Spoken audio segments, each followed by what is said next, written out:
నా పేరు వెంకట ఉమాకాంత్ కొడాలి అండి, సీనియర్ కన్సల్టెంట్ ఫిజిషియన్ విధాత హాస్పిటల్ విజయవాడ. ఈరోజు మనం జ్వరం గురించి మాట్లాడదాం. సో మనం జ్వరం వచ్చినప్పుడు జ్వరం ఒక్కటే కాకుండా దానితో పాటు అసోసియేటెడ్ సిమ్టమ్స్ ఏమున్నాయి, దగ్గుందా, జలుబు, ఒళ్ళు నొప్పులు, తలనొప్పి, చలి, వణుకు మరియు ఒంటి మీద ర్యాష్, దద్దుర్లు అట్లా ఏమైనా ఉన్నాయా అనేది కూడా చూసుకోవాలి. సో ఫీవర్స్లో మోస్ట్ కామన్గా మనం రెగ్యులర్గా చూసే ఫీవర్స్ వైరల్ ఫీవర్స్ ఉంటాయి, కొన్ని బ్యాక్టీరియల్ ఇన్ఫెక్షన్ మూలాన వచ్చే ఫీవర్స్ ఉంటాయి, వెక్టర్ బార్న్ ఫీవర్స్ ఉంటాయి. కొంతమంది డయాబెటిక్ పేషెంట్స్లో షుగర్స్ కంట్రోల్లో లేకపోవటం మూలాన రికరెంట్గా urinary tract infections. So most కామన్గా మనం మిస్ అయ్యే fevers urinary tract infection fevers.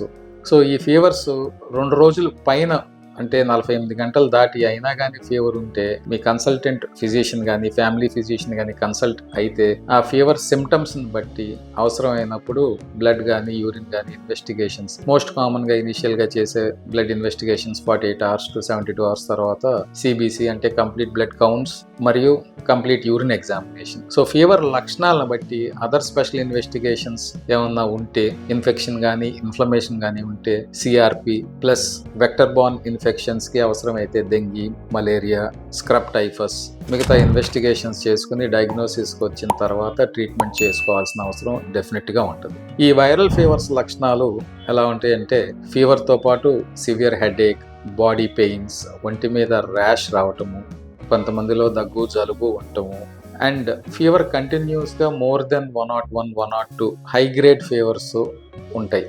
So వీళ్ళల్లో పారాసెటమాల్ ట్యాబ్లెట్ వేసుకున్నా కానీ ఫీవర్ బేస్ లైన్కి టచ్ అయ్యే అవకాశం కొంతమందిలో తక్కువ ఉంటుంది.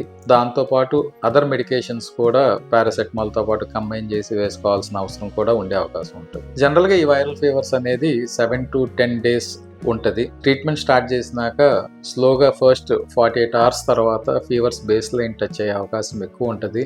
సో మనం వైరల్ ఫీవర్స్ డయాగ్నోసిస్ చేసుకున్న తర్వాత దాని కాజ్ కనుక్కుని ట్రీట్ చేయించుకుంటే ఫీవర్ మ్యాక్సిమం 10 daysలో పూర్తిగా తగ్గే అవకాశం ఉంటుంది. ఈ 10 daysలో పేషెంట్స్ చేయవలసిన అవసరం డాక్టర్ ప్రిస్క్రైబ్ చేసిన మెడికేషన్స్, అన్నిటికంటే వెరీ ఇంపార్టెంట్ హైడ్రేషన్. అంటే ఎక్కువ లిక్విడ్స్ తీసుకోలేని పక్షంలో హాస్పిటల్లో డాక్టర్ని సంప్రదిస్తే వాళ్ళు అవసరమైతే ఐవీ ఫ్లూయిడ్స్ అనగా సెలైన్ పెట్టే అవకాశం చాలా ఎక్కువ ఉంటుంది.